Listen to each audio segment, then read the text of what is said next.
Ya, selamat pagi Bapak Ibu semua.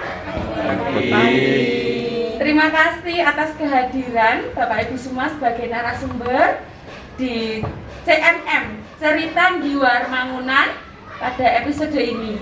Nah, untuk mengawali acara kita pada pagi hari ini, kita akan melihat penampilan dari Sekar. Sekar akan menyanyikan satu lagu ya.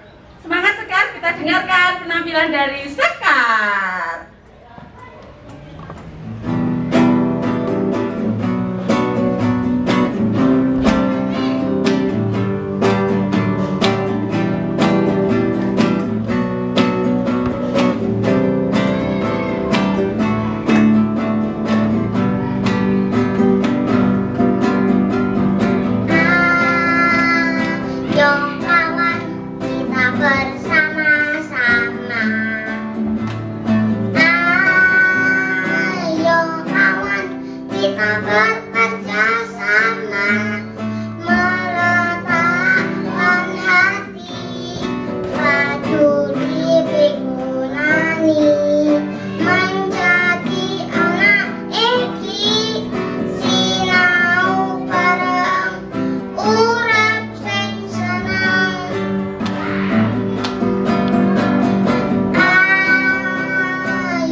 Sudah, mau satu lagu lagi?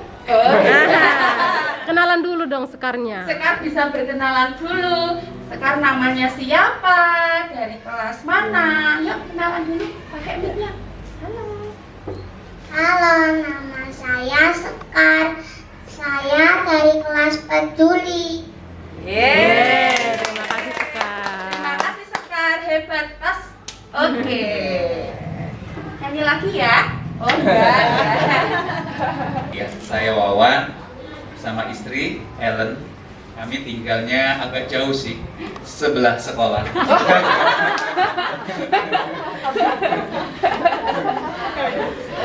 Iya. Saya mana udah diambil. Kenalan nggak apa-apa Bu. Kami orang tuanya Timothy, dipanggilnya Timi ya. Iya. Ini Timi baru masuk nih TKB di sini. Oh, PKS-nya iya. kemarin di luar kota. Kami bersyukur ya, Timi senang sekali dan bersuka-cita sekali di sekolah. Ya, oke. Terima kasih. Perkenalkan, nama saya Musisien, saya mengajar di kelas Peduli, kebetulan sekali dari Ananda Timi, saya gurunya juga. Jadi ini saya sebagai guru di sini bukan sebagai orang tua. Orang tua di sekolah ya. Terima kasih. Kami berdua orang tua dari Ian. Kalau tadi mungkin orang tua Timi jauh ya, kalau kami dekat sekali di Baciro. Kebetulan Ian juga sudah masuk DPKB di sini dari awal ya, dari TKA DPKB di sini dan dia juga senang sekali di sini. Nama saya Justina. Dan saya Sulis. Pilih kami. Nomor 2 ya Pak.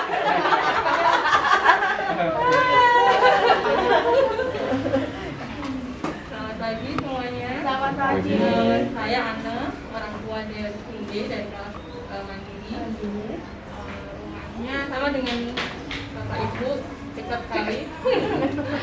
Mbak sana. Mbak, lalu Sinde baru bergabung sama dengan Mama Ellen. Bergabung tahun ini di TKB. Tadinya kami pindahan dari Jakarta. Terima kasih.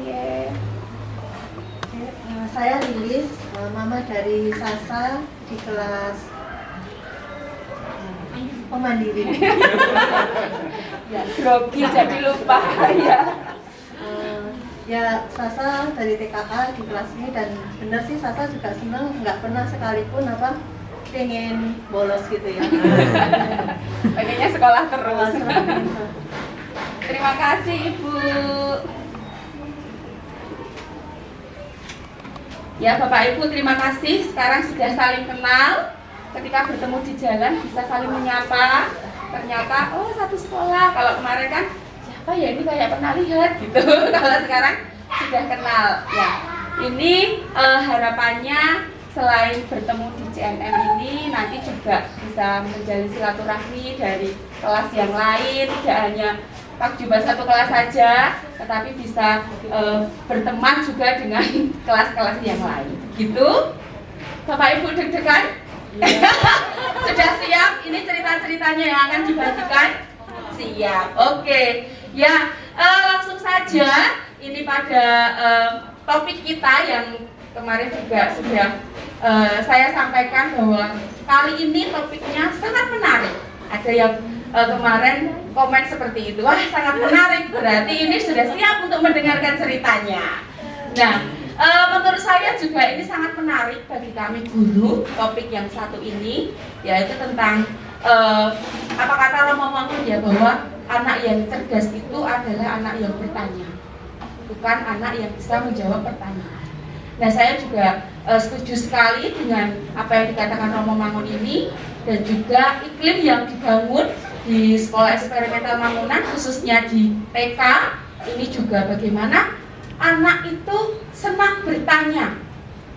Terkadang pasti orang tua juga, kok tanya terus nih? Nah, mesti terlintas seperti itu ya Bapak Ibu, ketika anak bertanya ini apa, itu siapa. Nah, ya ini menjadi apa ya, tantangan.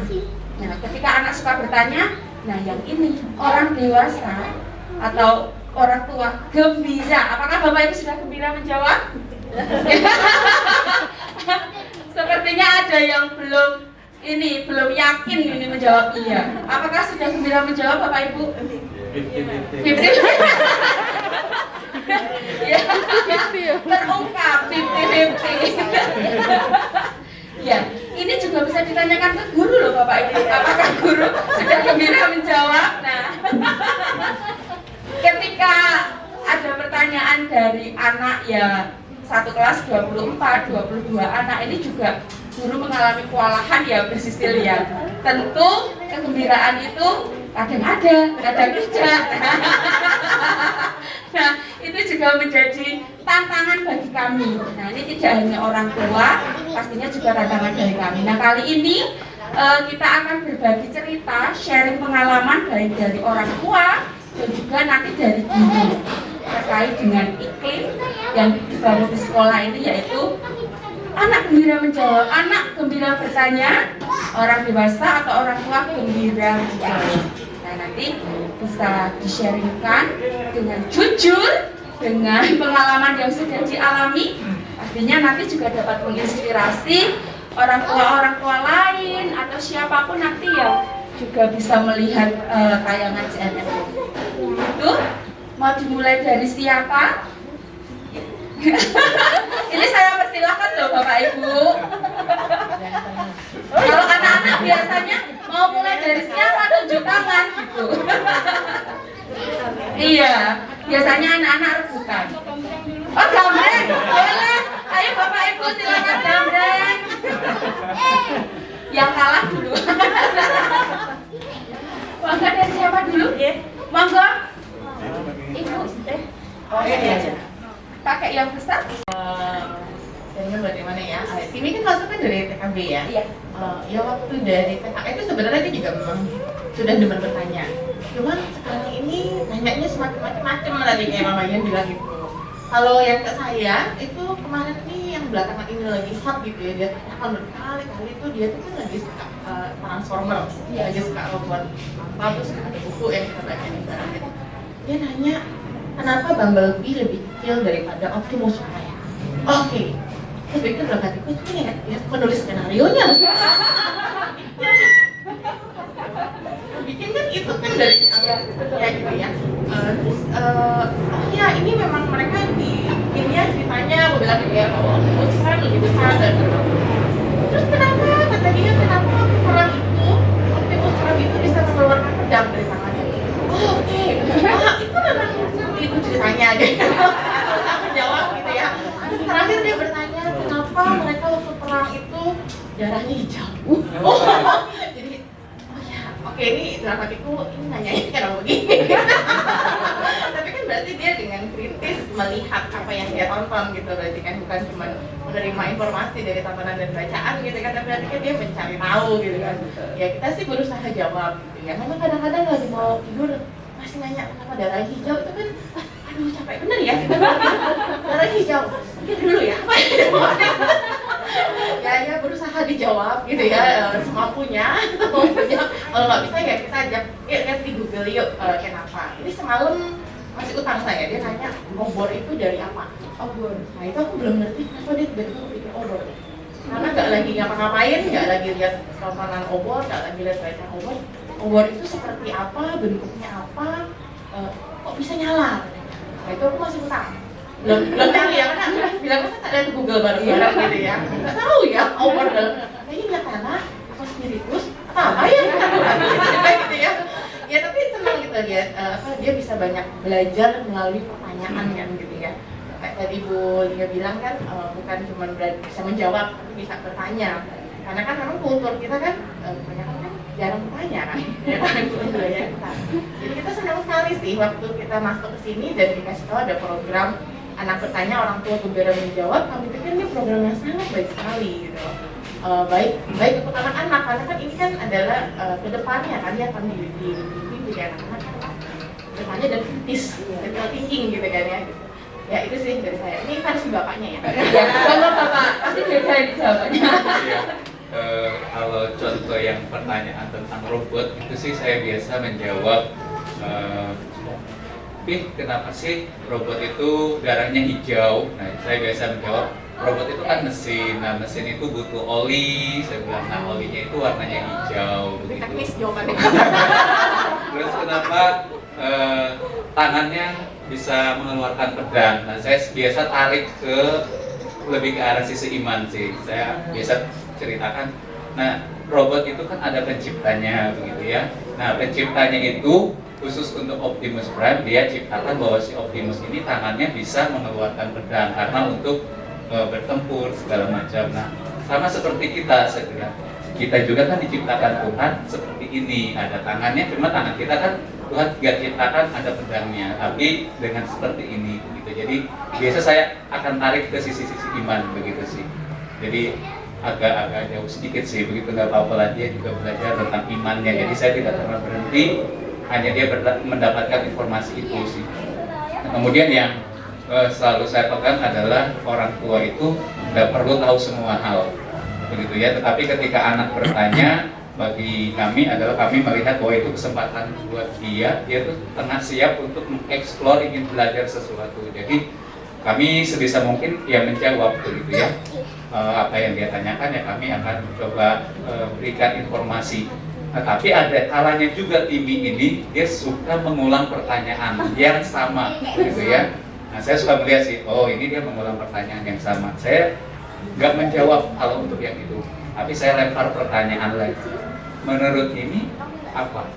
Nah, jadi dia juga belajar untuk menjawab. Tidak melulu orang tua tuh harus menjawab, tetapi kadang saya pun melempar pertanyaan ke dia begitu. Begitu sih kalau dari saya. Terima kasih. Ya, terima kasih, menarik sekali ya, ya. Mungkin di saat dia masuk ke dalam ininya ya, pemikirannya dia akan berhenti. Oh, dia udah menemukan jawaban, dia akan berhenti. Tapi di saat dia belum menemukan jawaban, nanti di saat ketemu dengan siapa kakeknya atau omnya, dia akan menanyakan hal yang sama sampai dia benar-benar menemukan yang menurut dia pas. Seperti itu. Kalau menurut Bapak Ibu, apakah Ian bertanya ini mulai dari kecil apa semenjak dia sudah bersekolah khususnya di TK eksperimental ini? Semenjak sekolah di sini. Mulai banyak bertanya itu semenjak masuk sini. sebelum bersekolah di sini, Ian itu termasuk anak yang pendiam. Ya, termasuk anak yang pendiam. Tapi setelah sekolah di sini semuanya berubah. Dan mungkin Bu Sisil juga kewalahan gitu ya. Mohon maaf Bu.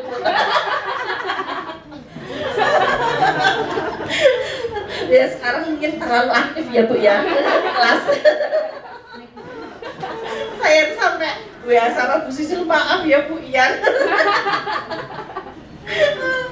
Gitu Bu. Terima kasih, beri tepuk tangan. Ya, ini menarik sekali, ada pengakuan juga di sini terkait dengan perubahan-perubahan Ian baru ya. Tahun ini tahun pertama ini digabung di desa Mangunan. Sebenarnya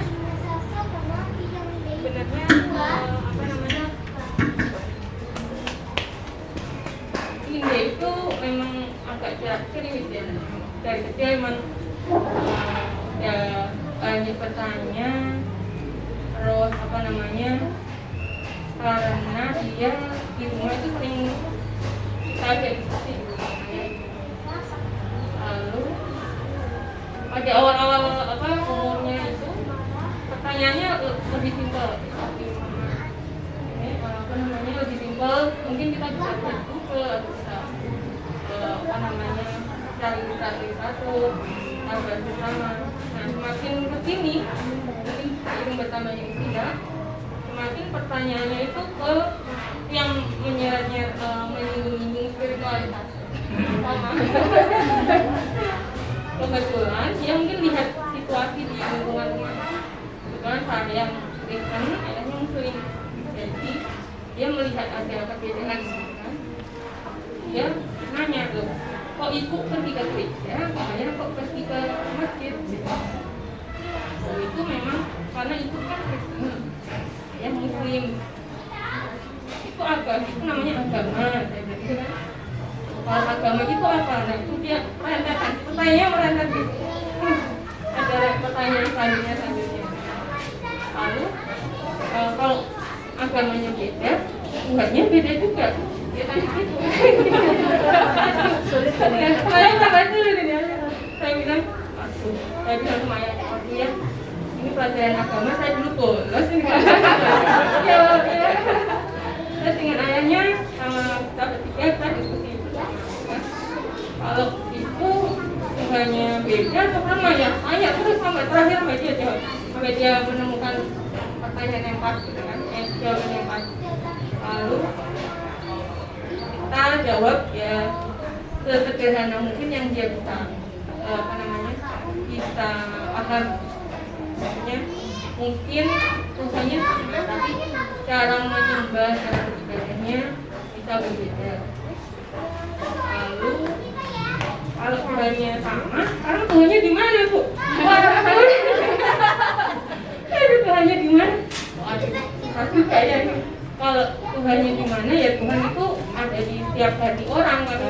Kami pikir secara mudahnya gitu. Kalau kamu berbuat baik, berbuat apa namanya, kasih dengan orang, mungkin itu adalah contoh bahwa Tuhan itu ada di diri kamu. Agak lebay juga gitu.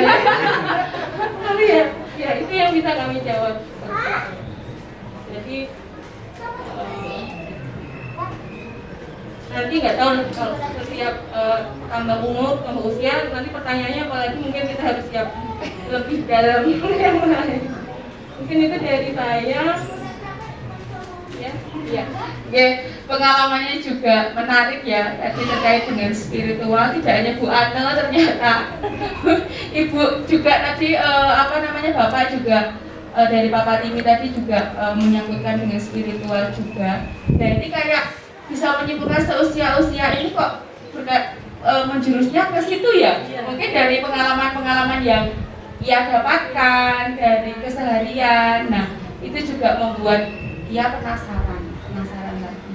Nah, ini menarik Bu Ana. Semakin besar, semakin siap dengan menjawab pertanyaan lagi. Tapi ketika Cinde bertanya seperti itu, Bapak dan Ibu sendiri-sendiri menjawab, diskusi atau dengan video atau dengan apa begitu cara menjawabnya? Kadang kalau kita sedang tidak ada, maksudnya tidak sibuk ya, kita berdiskusi ya. Tapi kalau sedang sibuk ya, karena tanya sama ayah gitu. Ayahnya karena tanya sama ibu. Ya, kalau memang ada waktu kita ajak diskusi bareng. Kalau salah satunya sedang sibuk ya bagi waktu. Kalau selain dari pertanyaan Cinde yang terkait dengan religius ya, ini apakah ada pertanyaan lain Bu? Kesehariannya Cinde? Ada, yang terakhir kemarin sambil mau sekolah kan ada kotoran di mata itu ya. Ini dibersihin dulu Cin, saya bilang gitu kan. Itu kenapa kok ada ini ya Bu? Dia bilang, ada pagi-pagi ini mau berangkat sekolah itu tuh kan nanti Bu lihat dulu di buku. Nanti pelan-pelan ini bayar ibu, saya bilang gitu. Nanti cari tahu, nanti jawabannya pulang sekolah ya, oke? Oke Bu, ya. Ditagih lagi Bu? Ditanya. Bu, tadi pertanyaannya, jawabannya apa? Dia pulang sekolah. Oh iya, gini. Tadi. Yang terakhir. Oke, terima kasih.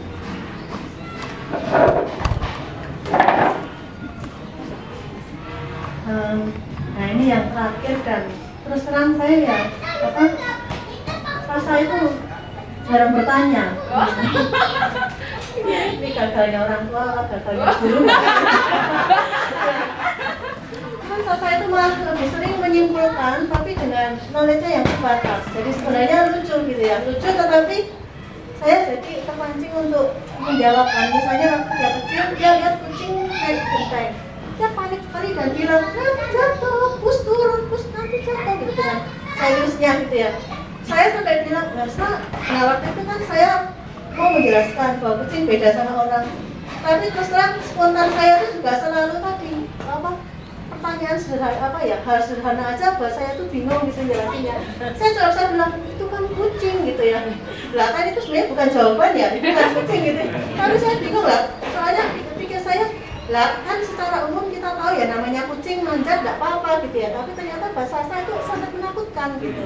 Saya bilang nggak apa-apa itu kan kucing gitu. Tapi dari spontan saya cenderung nggak bisa sebenarnya memberikan jawaban yang pas gitu buat dia gitu. Nah contoh yang terakhir adalah waktu itu hari Sabtu kita sama-sama mau ke Solo gitu ya. Terus kemudian pagi-pagi kita pas Ibu Suma bilang ya kita ke Solo, saya sangat semangat gitu ya. Lalu kita pergi ke Solo, pulang jam 8 malam. Jam 8 malam pulang masih harus ngumpulin itu tugas mutret. Iya, tugas mutret gitu ya, mutret aktivitas. Nah, kita semua sibuk mandi dan pengennya saya itu langsung tidur gitu ya. Saya malah duduk di lantai itu sama dia bilang, tapi Sasa itu belum lihat Solo katanya. Dan saya jadi makduk gitu ya, oh iya ya, dia itu kan nggak tahu Solo itu apa gitu. Jadi saya mikir, waduh harusnya tadi pas di perbatasan saya bilang, ini sekarang masuk Solo gitu ya. Karena itu sudah lewat gitu, saya bilang sama Pak Mul, susah loh jawab anak kecil tak bilang, karena saya tidak bisa masuk ke otaknya dan membayangkan apa yang dia mengerti dan yang dia belum mengerti gitu. Jadi akhirnya untuk bisa menjawab itu pun saya sampai mungkin butuh istilahnya mungkin berminggu-minggu Bu Sisil. Akhirnya saya pikir gimana ya caranya saya menjelaskan Solo yang bapaknya kan bilang tadi, lah ini Sasa tadi yopo gitu ya. Akhirnya suatu hari saya bilang, ini loh saya buka Google Map, saya buka perumahan kami, saya bilang, ini rumahnya Sasa di sini. Lihat ini tempatnya Satpam. Saya buka map yang paling kecil sehingga tetap saya lihat jalannya perumahan. Ini Satpam, ini rumahnya Sasa, oke? Dia bilang oke. Lalu mapnya itu saya tarik itu, saya bilang, kita itu ada di Yogya. Saya bilang, sampai mapnya kecil, Yogya kelihatan tulisannya nih, tulisannya Jogja, kita ada di Jogja. Nah, Solo itu kita harus jalan, tak bilang, ini kan Solo. Jadi pengalaman saya dengan Sasa menjawab itu sulit sehingga kadang-kadang saya butuh waktu kira-kira ya saya menjelaskan hal ini gitu, terus saya butuh waktu untuk jadi jawabannya kadang-kadang nggak sehari 2 hari gitu loh, sampai saya akhirnya menjelaskan Sasa Solo dengan itu dan Sasa nggak bertanya lebih lanjut sih gitu. Saya juga nggak tahu apakah dia masih ingat dengan pernyataannya gitu. Tapi Sasa itu lebih sering berpendapat. Contoh lain lagi waktu dia kan suka makan ikan, jadi seringkali kalau makan kena durinya gitu ya. Sehingga suatu hari waktu saya mau jahit celananya kakaknya, dia langsung bilang, kenapa mama pakai duri katanya, karena lihat jarum gitu ya. Dia lebih sering langsung apa? Ini anaknya sering ngatur kalau dia ya. Bukan. Jadi dia nggak kira ini apa, mas? Dia langsung simpulkan, nah ini namanya duri gitu ya. Nah tapi itu kebetulan berdekatan dengan pelajaran di kelas yang waktu itu senjata tajam apa itu loh yang dia belajar gunting gitu. Jadi saya batin ini dan dijawab sama Bu Dila. Kira-kira gitu kalau saya. Jadi saya kalau yang kelihatan dominannya malah buahnya Bu. Gimana, jadi di rumah itu dia akan membuat mainan yang aneh-aneh gitu yang lebih dominan, tapi dia jadi misalnya lakban gitu ya, itu bisa habis jika kayak muterin kursi gitu. Jadi dia akan lebih banyak bermain dengan cara yang aneh-anehnya itu berekspresinya dengan ya misalnya itu dominan setelah sekolah ke sini, tapi kita kok kurang banyak ya. Ya, beri tepuk tangan. Ya, kalau saya lihat tadi itu sebenarnya juga ada rasa penasarannya Sasa, tapi diungkapkan dengan kesimpulannya. Ngejas dulu, baru nanti ibu bisa, oh ini tuh seperti ini menjelaskan. Jadi sebenarnya dia tuh juga mungkin penasaran ya, kok itu tuh kok mirip duri mungkin seperti jarum tadi. Tapi dia mau bertanya itu tuh dia lebih